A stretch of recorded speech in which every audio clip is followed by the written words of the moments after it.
Ya he vuelto. Y hoy vengo a hablar de Klimt, el simbolismo y el modernismo vienés. Gustav Klimt es súper conocido por su famosísimo cuadro El beso.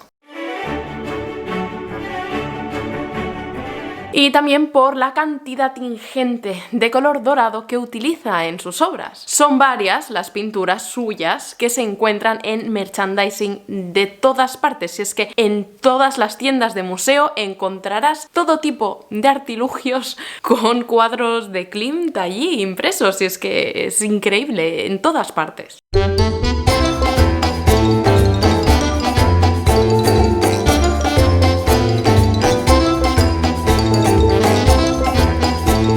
Es que con todo esto tenemos una idea bastante kitsch de lo que es la obra de Klimt. ¿Por qué utiliza tanto dorado? ¿Era simplemente hortera como él solo? ¿O quería decirnos algo con toda su obra? Pues lo cierto es que la obra de Klimt no deja ni un solo cabo suelto. La simbología de su obra está cuidadísima, y lo que hoy en día puede parecernos banal porque hemos visto su obra tan descontextualizada que ya no significa absolutamente nada, en realidad tiene una profunda conexión con la filosofía, con el sentido de la vida propia y con asuntos súper metafísicos. Madre mía, cuánta intensidad, ¿no? Pues agárrate porque empezamos. No podemos hablar de Gustav Klimt sin hablar de Viena, porque es uno de esos artistas que está ligadísimo a su ciudad de origen. Viena le empuja a crear su obra del modo en que lo hace, pero también los compañeros que encuentra en Viena y la propia ciudad le dan la fuerza necesaria para crear la revolución artística que llevó a cabo. El modernismo surgió a caballo entre finales del siglo XIX y principios del siglo XX, cuando las ciudades europeas más importantes se estaban industrializando. Algunas de estas ciudades que se estaban modernizando tanto fueron Viena, París, Barcelona, Glasgow, Budapest, Múnich y muchísimas otras. Cada una de estas ciudades entiende el modernismo de una forma muy distinta y muy peculiar, ligada a la cultura propia de cada una de estas ciudades y de cada uno de los países en los que estas ciudades están, obviamente. Y hoy me voy a centrar en Viena a través de Gustav Klimt. Si os gustaría que tratara otras ciudades más adelante ligadas a artistas modernistas muy importantes, decídmelo aquí abajo en los comentarios, que yo le echaré un vistazo y lo tendré en cuenta porque creo que es un tema muy guay del que hablar. Este movimiento, el modernismo, fue predominantemente burgués y buscaba la ruptura con el neoclasicismo proveniente de la academia. Sobre este tema, sobre qué es el neoclasicismo, qué es la academia en el siglo XIX, te hablé en este vídeo de aquí, así que ahí tienes toda la información para poderlo comprender bien, para poder entender bien contra qué se rebelaron esta gente. Pues bueno, Viena en aquel momento era una ciudad imperial donde la academia tenía un peso brutal dentro del mundo artístico. El hecho de contradecir las normas de la academia era una revolución absoluta, ya que el mercado artístico estaba sujeto a estas leyes. Es decir, que si te desmarcabas de este camino era muy probable que terminaras no pudiéndote dedicar al arte, porque todo el mundo del arte giraba en torno a las normas que la academia había estipulado. Y ningún cliente querría respaldar a ningún artista que creara de una forma diferente a estas normas. Es por este motivo que Klimt se unió a diversos artistas que pensaban como él y crearon el grupo llamado Secesión, que por cierto también crearon un edificio para este grupo que es una maravilla, es una pasada, tiene una cúpula dorada preciosa, y si alguna vez vais a Viena tenéis que ir porque aparte hay unos frescos de Klimt ahí abajo que, madre mía, es que tenéis que visitarlo. Pues todos los miembros de la Secesión consideraban que la forma de hacer arte de la academia estaba completamente obsoleta. Como el resto del panorama artístico estaba en su contra, utilizaron el edificio de la Secesión para crear exposiciones y dar visibilidad a las obras de los propios miembros de este grupo. ¿No te suena de algo esta agrupación de artistas? Pues sí, seguramente te suene al impresionismo, porque los impresionistas hicieron lo mismo, y por aquí te dejo un vídeo donde también explico por qué los impresionistas empezaron a agruparse. Volviendo a Viena, volviendo a la Secesión, los miembros de este grupo consideraban que el arte era algo que rozaba lo sagrado, o directamente era algo sagrado. Consideraban que era el único salvavidas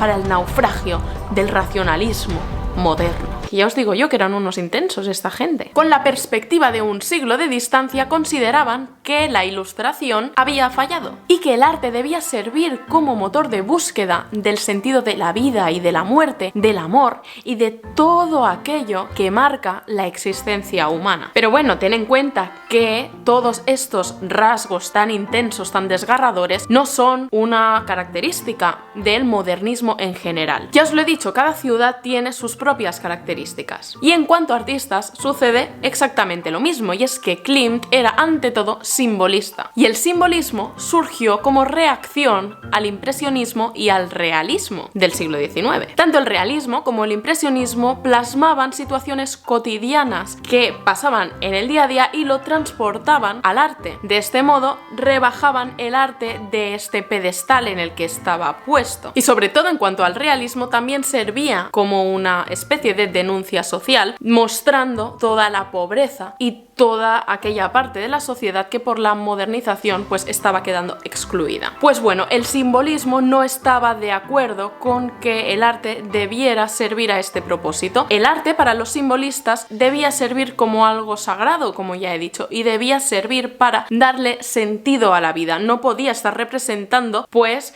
alguien comiéndose una magdalena, ¿sabes? Con tanta ruptura con la tradición neoclásica y tanto sentimiento desvalido, seguramente estarás pensando que el simbolismo tiene mucha relación con el romanticismo, ¿verdad? Pues sí, cierta relación hay, no te estás equivocando, pero los simbolistas van muchísimo más allá del propio sentimiento de los románticos. Y es que justamente los simbolistas están yendo a comprender la vida a través del arte, no simplemente a mostrar su interioridad. Su interioridad les da igual, lo que les importa es la universalidad de todos estos temas tan importantes que te configuran como ser humano. Y al querer hablar de los misterios de la vida, también utilizan elementos como el ocultismo, como la adivinación, la magia, todos estos elementos que le dan una atmósfera misteriosa al arte. Klimt une los dos tipos de simbolismo existente y por una parte se abraza a la belleza como lo más significativo y lo más importante de la vida, de la existencia humana, mientras que al mismo tiempo también indaga en la parte más oscura de la existencia, en la muerte, la enfermedad y todas estas cosas que al final también tienen que ver con el hecho de estar vivos. Es por eso que en sus obras conviven figuras casi angelicales con otras que rozan la decrepitud. Un ejemplo de ello es Muerte y Vida, donde podemos observar una especie de parca en la parte izquierda que mira amenazante a todas las figuras de la parte derecha que simbolizan la vida. En la parte de la vida está todo: el amor, la pérdida, la infancia, la vejez, todo aquello que nos hace humanos. Pero en la parte de la muerte solamente está la calavera que sabe que terminará victoriosa al final de los tiempos. El neoclasicismo miró al arte griego idealizando el periodo clásico y representando temáticas históricas generalmente belicistas. Klimt y otros miembros de la Secesión consideraron que esta forma de fijarse únicamente en el periodo clásico y de hacer arte de esta forma tan concreta era algo que estaba completamente pasado de moda y que era necesario utilizar el arte para hablar de temas más elevados. Tendría sentido que para crear esta ruptura se hubieran desmarcado de la antigua Grecia en general, ¿no crees? Pues sí, tenía sentido y en parte fue un poquito así. En algunos aspectos, pero no en todos. Vamos a verlo ahora. El tema es que también lo que se hizo fue revalorizar periodos de la antigua Grecia y de otras civilizaciones antiguas que en el siglo XIX se habían visto como civilizaciones que no estaban suficientemente desarrolladas, como civilizaciones arcaicas. Y este es el caso del periodo arcaico griego, que es el periodo que viene justamente antes del periodo clásico,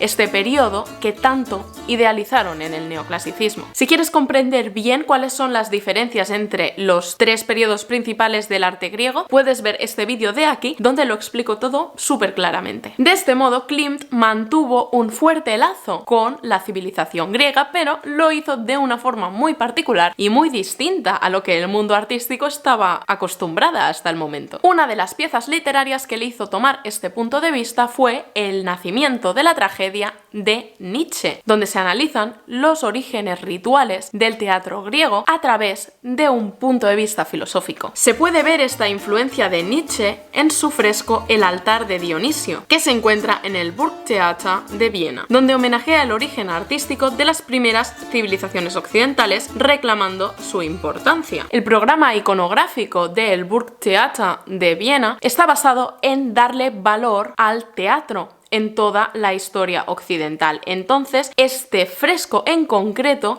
estaba pensado para ilustrar el teatro griego. Pero al mismo tiempo también le da mucha importancia al periodo arcaico, que como ya os digo, hasta la fecha estaba pues ahí dejado de lado y nadie le hacía caso. Uno de los elementos clave para detectarlo es una máscara en el propio altar, que es como las que se usaban en el teatro de la antigua Grecia. Otro elemento es el kuros, que está justo delante, una escultura típica del periodo arcaico griego, que se cree que pueda tener cierto carácter ritual. La Ménade de la izquierda, que es sacerdotisa del dios Dionisio, lleva en la mano una figura de Palas Atenea como ofrenda ceremonial. No es casualidad que justamente sea una imagen de la diosa Atenea la que Klimt representó en este fresco. Y es que Atenea se utilizó como símbolo del cambio, se utilizó como símbolo de la secesión. Palas Atenea era la antigua diosa de las ciencias y del arte, con lo que la tomaron como bandera para velar por la persistencia de los valores artísticos. Klimt personaliza a Atenea como símbolo de la antigua Grecia, pero también le dedica una obra exclusivamente a ella. En esta obra, Atenea se muestra poderosa, sumida en una armadura de oro que realza su autoridad.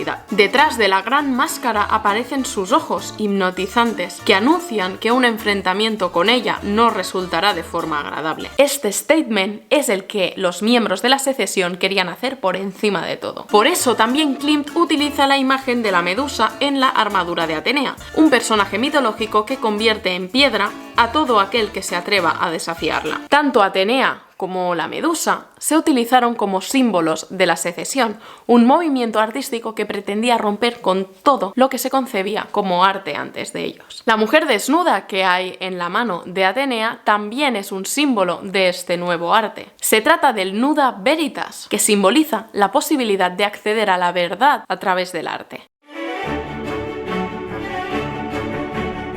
La Grecia arcaica y otras civilizaciones antiguas no eran las únicas que se veían desprestigiadas por el academicismo. También algunas técnicas medievales se consideraban de mal gusto. El ejemplo que enlaza más evidentemente con la obra de Klimt es el uso del dorado. La última vez que se utilizaba recurrentemente el oro como material para crear obras de arte en Europa fue a caballo de el final de la Edad Media y principios del Renacimiento. Al menos en pintura. Sí que es verdad que hay casos en la escultura española del barroco que utilizan el oro, pero no es una tendencia tan habitual desde finales de la Edad Media. La Academia ni siquiera se planteaba que el pan de oro pudiera estar en un cuadro, porque se consideraba muy poco realista y en definitiva lo consideraban un despropósito. En cambio, durante varios periodos de la Edad Media y sobre todo en el Imperio Bizantino, el oro se utilizaba para la creación de un espacio divino donde las figuras sagradas convivían en armonía. Imágenes como una Virgen María con el niño situaban a estos personajes en un mundo metafísico por encima de la humanidad. Y de hecho muchos filósofos medievales hablaban del arte como el medio para alcanzar la divinidad. Plotino hablaba de los artistas como los seres capaces de conectar con la belleza divina, considerando de este modo el arte como una actividad metafísica. Y San Agustín veía la utilización del oro en el arte como un abandono de la naturaleza, algo que era positivo porque si abandonabas la naturaleza exaltabas el mundo divino. Así que no es casualidad que Klimt decidiera recuperar el dorado para sus obras de arte. Ya os he comentado que los miembros de la secesión consideraban que el arte era el único medio por el cual se podía comprender la vida. ¿Y no os suena esto un poquito a religión? Klimt consideraba que el arte debía tener un aura religiosa, así que recurrió al elemento más religioso de toda la historia del arte, el oro. Con todo esto, Klimt va más allá de la representación idealizada de la naturaleza que hacía el neoclasicismo. Del mismo modo que San Agustín pensaba que no representar la realidad directamente era bueno porque te acercaba a la divinidad, Klimt opinaba algo parecido, que no representar representar la realidad tal como hacían los neoclásicos te hacía acercarte al sentido real de la vida. Así que Klimt utiliza el arte como una experiencia mística, buscando, ante todo, recuperar la ilusión perdida. Y aunque pueda parecerlo, no se evade del mundo con el arte, sino que lo utiliza para dar explicaciones, para darle sentido a la vida. Y es que, ante todo, después de la muerte de Dios en manos de Nietzsche, Klimt considera que el arte es la única religión posible